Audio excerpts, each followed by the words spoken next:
Eyes down for a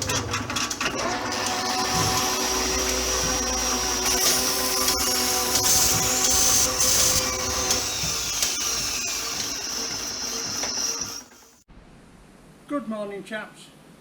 It's not Monday, it's Thursday. I haven't been at the workshop this week.